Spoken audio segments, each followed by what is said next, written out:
វិធីដ៏ងាយនិងសាមញ្ញបំផុតដែលធ្វើឲ្យមានទំនុកចិត្តថាថ្ងៃមុខនឹងពោរពេញទៅដោយភាពស័ក្តិសិទ្ធិនេះគឺបង្កើនការរំលឹកគុណនាពេលអរុណោទ័យរបស់អ្នកនៅពេលអ្នកប្រមូលការរំលឹកគុណឲ្យផ្ដុំក្នុងសកម្មភាពពេលព្រឹកវានឹងផ្ដល់ផលស័ក្តិសិទ្ធិឲ្យអ្នកទទួលដឹងនិងបានជួបអស់ពេលពេញមួយថ្ងៃរាល់ពេលព្រឹកគឺពោរពេញដោយឱកាសនិយាយពីអរគុណដែលវាមិនបានធ្វើឲ្យអ្នកចំណាយពេលច្រើនឬធ្វើឲ្យអ្នកយឺតពេលនោះទេព្រោះអ្នកអាចធ្វើអ្វីៗបានជាធម្មតាដូចសប្ដងហើយអ្នកនឹងមានរង្វាន់បន្ថែមក្នុងការបំពេញការដឹងគុណចូលទៅក្នុងសកម្មភាពពេលព្រឹកព្រោះសកម្មភាពប្រចាំនៅពេលព្រឹកជាពេលដែលយើងបំផ្លាញខ្លួនឯងខ្លាំងបំផុតដោយការគិតអវិជ្ជមានទាំងមិនដឹងខ្លួនវាពុំមានកន្លែងទំនេរសម្រាប់ឲ្យគំនិតអវិជ្ជមានចូលមកបំផ្លាញអ្នកបានទេបើចិត្តអ្នកផ្ដោតរករឿងដើម្បីដឹងគុណនោះបន្ទាប់ពីអនុវត្តគោលប្រតិបត្តិនេះអ្នកក៏នឹងឈានទៅរកជីវិតក្នុងថ្ងៃនេះយ៉ាងមានសេចក្តីសុខហើយកាន់តែមានទំនុកចិត្តថាថ្ងៃមុខនឹងអស្ចារ្យនោះហើយជាពេលដែលអ្នកបានជួបនឹងភាពស័ក្តិសិទ្ធិដែលកើតឡើងផ្ទាល់ភ្នែករបស់អ្នកពេលអ្នកបើកភ្នែកទទួលអរុណោទ័យក្នុងថ្ងៃនេះមុននឹងកម្រើកខ្លួនមុននឹងធ្វើរឿងអ្វីមួយចូលនិយាយពាក្យស័ក្តិសិទ្ធិថាអរគុណដែលអ្នកមានជីវិតរស់បានមួយថ្ងៃទៀតជីវិតគឺជាកាដូរាល់ថ្ងៃគឺជាកាដូនៅពេលអ្នកគិតពីរឿងនេះវាមិនសមគួរឡើយដែលយើងភ្ញាក់ពេលព្រឹកដោយមិនអរគុណឱកាសដែលយើងមានជីវិតមួយថ្ងៃទៀតបើអ្នកគិតថាថ្ងៃថ្មីពុំមែនជារឿងធំដុំទេនោះសាកកុំឲ្យមានពេលថ្ងៃមួយថ្ងៃលោមើលមិនថាអ្នកងងុយដេកកម្រិតណាឬនាឡិការោដែលអ្នកឲ្យក្រោកទៅធ្វើការឬអ្នកនឹងមិនបានដេកនៅចុងសប្តាហ៍នៅពេលភ្ញាក់ចូលនិយាយពាក្យស័ក្តិសិទ្ធិថាអរគុណចំពោះការមានជីវិតរស់នៅមួយថ្ងៃទៀតអរគុណសម្រាប់ការដេកលក់សុបិនល្អតើអ្នកមានសំណាងបានដេកលើគ្រែមានកម្រាលពូកខ្នើយឬភួយឬទេអរគុណនៅពេលជើរបស់អ្នកប៉ះដីចូលនិយាយអរគុណតើអ្នកមានបន្ទប់ទឹកឬទេតើអ្នកអាចបើកក្បាលរ៉ូប៊ីណេដើម្បីប្រើទឹកស្អាតបានភ្លាមជារៀងរាល់ព្រឹកឬទេស្រមៃមនុស្សទាំងអស់ដែលជិះកប់ទូយោទូទាំងប្រទេសទូទាំងស្រុកដែលអ្នកនៅនិងប្រវែងផ្លូវថ្នល់រហូតដល់ផ្ទះអ្នកដើម្បីឲ្យអ្នកបានបើកក្បាលរ៉ូប៊ីណេនិងបានទទួលទឹកស្អាតប្រើអរគុណពេលឆុងដៃទៅចាប់ថ្នាំដុសធ្មេញនិងច្រាសដុសធ្មេញអរគុណកន្សែងជូតខ្លួនសាប៊ូកញ្ចក់និងអ្វីគ្រប់យ៉ាងក្នុងបន្ទប់ទឹកដែលអ្នកប្រើដើម្បីសាងភាពស្រស់បំព្រងការភ្ញាក់និងរៀបចំរួចស្រេចសម្រាប់ថ្ងៃនេះពេលអ្នកតែងខ្លួនចូលគិតថាតើអ្នកមានសំណាងប៉ុណ្ណាដែលមានសម្លៀកបំពាក់ដើម្បីឲ្យអ្នកជ្រើសពាក់ចូលគិតថាតើមានមនុស្សប៉ុន្មានអ្នកដែលពាក់ព័ន្ធនឹងការធ្វើវត្ថុផ្សេងៗនៃសម្លៀកបំពាក់ដែលអ្នកពាក់ក្នុងមួយថ្ងៃវាហាក់ដូចជាសម្លៀកបំពាក់ដែលអ្នកពាក់មួយថ្ងៃបានពីប្រទេសជាច្រើននៅក្នុងពិភពលោកអរគុណអ្នកទាំងអស់គ្នាតើអ្នកមានស្បែកជើងឬទេអ្នកមានសំណាងណាស់ចូលស្រមៃពីជីវិតមិនមានស្បែកជើងពាក់លោមើលអរគុណស្បែកជើងខ្ញុំពិតជារីករាយនឹងការមានថ្ងៃថ្មីការបានសាកល្បងអ្វីថ្មីៗការបានចាប់ផ្ដើមម្ដងទៀតជួនកាលអាចមានរបស់ស័ក្តិសិទ្ធិកំពុងរង់ចាំនៅកន្លែងណាមួយនៅព្រឹកនេះធ្វើឲ្យថ្ងៃនេះល្អបំផុតតាមដែលអាចធ្វើបានដោយការផ្ដោតលើការដឹងគុណនិងចាត់ភាពស័ក្តិសិទ្ធិបញ្ចូលក្នុងសកម្មភាពពេលព្រឹករបស់អ្នកចាប់តាំងពីពេលអ្នកភ្ញាក់រហូតដាក់ស្បែកជើងចុះលើដីឬរៀបចំខ្លួនរួចជាស្រេចចូលនិយាយពាក្យស័ក្តិសិទ្ធិថាអរគុណនៅក្នុងចិត្តដល់អ្វីគ្រប់យ៉ាងដែលអ្នកបានប៉ះឬប្រើប្រាស់វាមិនជាអ្វីទេបើអ្នកមិនងូតទឹកឬតុបតែងខ្លួនជាកិច្ចការទី1នៅពេលព្រឹកក៏អ្នកនៅតែអាចប្រើគោប្រំតែបាត់ស័ក្តិសិទ្ធិនៃពេលព្រឹកនេះជាមាគ៌ានឹងប្រើអ្វីក៏បាននៅក្នុងកិច្ចការនៅពេលព្រឹករបស់អ្នកបើអ្នកភ្ញាក់ហើយញ៉ាំអាហារពេលព្រឹកតែម្ដងពេលប៉ះនឹងប្រើអ្វីមួយសម្រាប់អាហារពេលព្រឹកចូលនិយាយពាក្យស័ក្តិសិទ្ធិថាអរគុណកាហ្វេតែទឹកផ្លែឈើឬអាហារពេលព្រឹករបស់អ្នកអាហារនិងភេសជ្ជៈទាំងនេះធ្វើឲ្យពេលព្រឹករបស់អ្នករីករាយស្រស់បំព្រងថែមទាំងផ្ដល់ថាមពលសម្រាប់ថ្ងៃនេះផងដែរចូលដឹងគុណឧបករណ៍ប្រើប្រាស់ក្នុងផ្ទះបាយដែលសម្រាប់ត្រៀមអាហារពេលព្រឹកមិនថាទូទឹកកកចង្ក្រានឆ្នាំងចង្ក្រានកម្ដៅនំប៉័ងឧបករណ៍ឆុងកាហ្វេឬបំពង់ដាំទឹកក្ដៅគ្មានថ្ងៃណាចន្លោះឡើយខ្ញុំនិយាយអរគុណពេលខ្ញុំដាក់ជើងម្ខាងលើដីនិងពេលជើងម្ខាងទៀតដាក់ដល់ដីដូច្នេះពេលជើងទាំងពីរប៉ះដីដំបូងគេជារៀងរាល់ថ្ងៃខ្ញុំបានអរគុណរួចហើយនៅពេលដើរទៅបន្ទប់ទឹកខ្ញុំនិយាយពាក្យស័ក្តិសិទ្ធិថាអរគុណក្នុងចិត្តម្ដងមួយជំហានបន្ទាប់មកខ្ញុំបន្តនិយាយអរគុណក្នុងចិត្តពេលប៉ះនឹងប្រើវត្ថុអ្វីមួយនៅក្នុងបន្ទប់ទឹកនៅពេលតុបតែងខ្លួននិងត្រៀមរួចរាល់សម្រាប់ថ្ងៃនេះខ្ញុំរីករាយជាខ្លាំងរហូតចង់លោតនៅពេលខ្ញុំរីករាយខ្ញុំដឹងច្បាស់ថាការដឹងគុណរបស់ខ្ញុំចាប់ផ្ដើមធ្វើការហើយ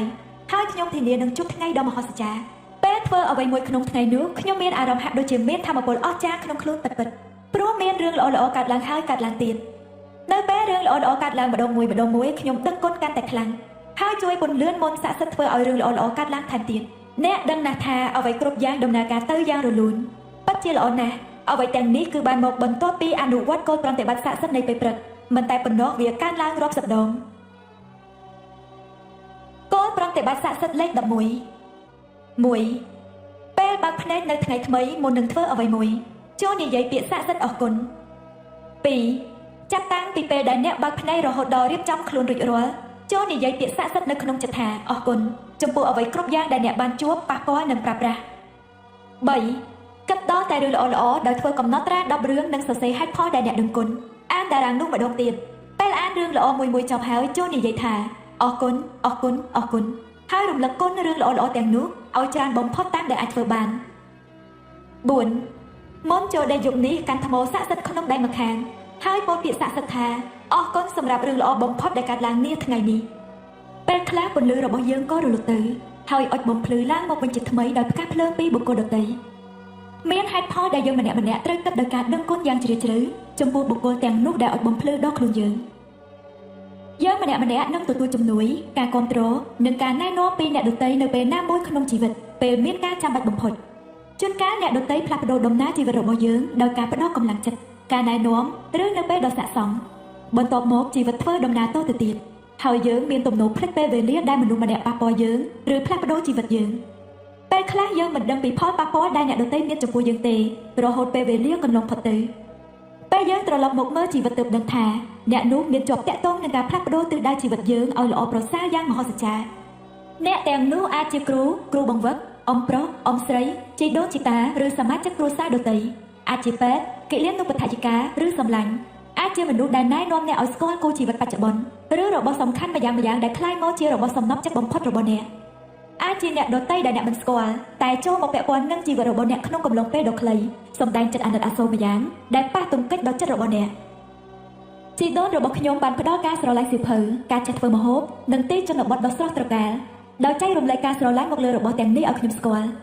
ការធ្វើម្ហូបបានក្លាយជាទីពេញចិត្តរបស់ខ្ញុំអស់ពេលជា20ឆ្នាំការស្រឡាញ់សៀវភៅធ្វើឲ្យខ្ញុំក្លាយជាអ្នកនិពន្ធហើយការស្រឡាញ់ទីជនបទមានឥទ្ធិពលដល់កន្លែងរស់នៅរបស់ខ្ញុំរហូតមួយជីវិតជីដូនរបស់ខ្ញុំបានអប់រំបណ្ដុះចរិតខ្ញុំឲ្យនិយាយអរគុណយ៉ាងតឹងរ៉ឹងនៅពេលនោះខ្ញុំគិតត្រឹមតែថាលោកយាយកំពុងបង្រៀនខ្ញុំឲ្យក្លាយជាមនុស្សសុភាពលុះក្រោយមកទើបខ្ញុំដឹងថាការអប់រំឲ្យខ្ញុំនិយាយពាក្យស័ក្តិសិទ្ធិនេះគឺជាអំណោយដ៏អស្ចារ្យបំផុតតាមដែលលោកយាយបង្រៀនខ្ញុំពេលនេះលោកយាយបានលាចាកលោកទៅឆ្ងាយហើយតែខ្ញុំនៅតែដឹងគុណដែលជាឥទ្ធិពលជាខ្លាំងចំពោះដំណើរជីវិតខ្ញុំអរគុណលោកយាយថ្ងៃនេះចូលអ្នកគិតដល់មនុស្សស័ក្តិសិទ្ធិទាំងឡាយដែលមានឥទ្ធិពលចំពោះជីវិតអ្នករកទីកន្លែងស្ងាត់តែម្នាក់ឯងនៅថ្ងៃនេះអង្គុយចុះហើយគិតដល់មនុស្សពិសេស3នាក់ដែលធ្វើឲ្យជីវិតអ្នកផ្លាស់ប្ដូរពេលបានឈ្មោះអ្នកទាំង3នាក់នោះហើយចូលគិតពីគេម្ដងម្នាក់ហើយនិយាយនឹងអ្នកទាំងនោះម្ដងម្នាក់ខ្លាំងហាក់ដូចជាពួកគេកំពុងនៅទីនោះជាមួយអ្នកដែរប្រាប់ពីហេតុផលថាហេតុអ្វីទើបអ្នកដឹកគុណពួកគេហើយប្រាប់ថាតើពួកគេបានជះឥទ្ធិពលចំពោះដំណើរជីវិតរបស់អ្នកយ៉ាងដូចម្តេចខ្លះចូលប្រកាសចិត្តថាអ្នកប្រើគោលប្រតិបត្តិស័ក្តិសិទ្ធិនេះនឹងមនុស្សទាំង3នាក់ក្នុងពេលតែមួយព្រោះវានឹងធ្វើឲ្យអារម្មណ៍ដឹកគុណរបស់អ្នកកាន់តែជ្រាលជ្រៅខ្លាំងបំផុតបើអ្នកបំបែកពេលវេលានោះអ្នកនឹងគ្មានអារម្មណ៍ជ្រាលជ្រៅប៉ុន្មានទេថែមទាំងមិនបានទទួលផលទៀតផងនេះជាឧបករណ៍ដែលអ្នកអាចយកទៅអនុវត្តបានសារ៉ាខ្ញុំអរគុណហើយដែលនាងបានគ្រប់គ្រងឲ្យខ្ញុំដើរតាមសុបិនរបស់ខ្ញុំនៅថ្ងៃនោះខ្ញុំអស់សង្ឃឹមនិងស្មុគស្មាញជាខ្លាំងសម្ដីរបស់នាងត្រូវចិត្តខ្ញុំបំផុតវាទាញឲ្យខ្ញុំងើបចេញពីភាពអស់សង្ឃឹមគឺដោយសារសម្ដីនាងនេះហើយទើបខ្ញុំរកឃើញកម្លាំងចិត្តក្នុងការដើរតាមក្តីសុបិនរបស់ខ្ញុំបានផ្លាស់ប្ដូរមកពីប្រទេសបារាំងធ្វើការជាកូនចំភៅបច្ចុប្បន្នខ្ញុំកំពុងប្រើជីវិតតាមសុបិនរបស់ខ្ញុំហើយខ្ញុំមានសេចក្តីសុខពុនពេកណាស់ទាំងអស់នេះក៏ព្រោះតែអ្វីដែលអ្នកនិយាយនឹងខ្ញុំកាលពីថ្ងៃនោះអរគុណណាស់សារ៉ាវាសំខាន់ណាស់ដែលអ្នកត្រូវប្រាប់ពីហេតុផលដែលអ្នកដឹងគុណអ្វីដែលអ្នកនិយាយវាមិនច្រើនពេកទេព្រោះនិយាយកាន់តែច្រើនប៉ុណ្ណាអ្នកមានអារម្មណ៍កាន់តែខ្លាំងប៉ុណ្ណោះហើយលទ្ធផលក៏កាន់តែគួរឲ្យចាប់អារម្មណ៍ថែមទៀតអ្នកនឹងឃើញភាពស័ក្តិសិទ្ធិកើតឡើងមួយរំពេចពីគោលប្រតិបត្តិនេះវាជាភាពស័ក្តិសិទ្ធិពីការដឹងគុណដែលរាប់ថាមានធម៌ពលបំផុតតាមដែលអ្នកធ្លាប់ធ្វើកន្លងមកបើអ្នកស្ថិតនៅទីកន្លែងដែលមិនអាចនិយាយឮខ្លាំងបានចូលសរសេរសម្ដីរបស់អ្នកទៅរកមនុស្សម្នាក់ហើយនិយាយតាមប្រៀបដូចដែលអ្នកកំពុងតែនិយាយនឹងគេផ្ទាល់ដូច្នោះពេលបញ្ចប់គោលប្រតិបត្តិនេះអ្នកនឹងមានអារម្មណ៍ខុសប្លែកជាខ្លាំងផុសតាងរបស់ធម៌ពលនៃការដឹងគុណគឺធ្វើឲ្យអ្នកមានសេចក្តីសុខខ្លាំងជាងអ្វីទាំងអស់ផុសតាងទី2របស់ធម៌ពលនៃការដឹងគុណគឺ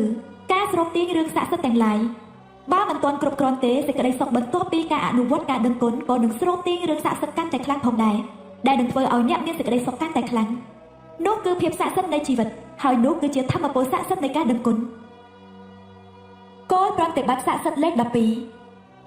1. អនុវត្តគោលប្រតិបត្តិស័ក្តិសិទ្ធិលេខ1គឺគិតដល់តែរឿងល្អៗនៃជីវិតសារឡើងវិញពីប្រការ1ដល់ប្រការ3ដោយកត់ត្រារឿងល្អៗ10យ៉ាងរួចសរសេរហេតុផលដែលអ្នកត្រូវដឹងគុណអានកំណត់ត្រានេះសារជាថ្មីម្ដងទៀតលុះពេលអានរឿងល្អនីមួយៗចប់ហើយចូលនិយាយថាអរគុណហើយធ្វើឲ្យអារម្មណ៍ដឹងគុណចំពោះអ្វីល្អៗទាំងនោះមានសភាពជ្រាលជ្រៅបំផុតតាមដែលអាចធ្វើបាន 2. រកកន្លែងស្ងាត់នៅតែម្នាក់ឯងក្នុងថ្ងៃនេះ ហើយធ្វើកំណត់ត្រាអំពីមនុស្សពិសេស3នាក់ដែលធ្វើឲ្យជីវិតអ្នកផ្លាស់ប្ដូរ3ចូលដកកំណត់ត្រានោះចេញមកម្ដងមួយហើយខណៈពេលនិយាយលឺៗជាមួយគេចូលប្រាប់គេម្នាក់ៗនោះថាហេតុអ្វីទើបអ្នកដឹងគុណចំពោះពួកគេនិងថាតើគេមានឥទ្ធិពលចំពោះដំណើរជីវិតអ្នកដូចម្តេចខ្លះ4មុនចូលដេកយប់នេះចូលកាន់ថ្មស័ក្តិសិទ្ធិក្នុងដៃម្ខាងហើយនិយាយពាក្យស័ក្តិសិទ្ធិថាអរគុណសម្រាប់រឿងល្អបំផុតដែលកើតឡើងក្នុងថ្ងៃនេះ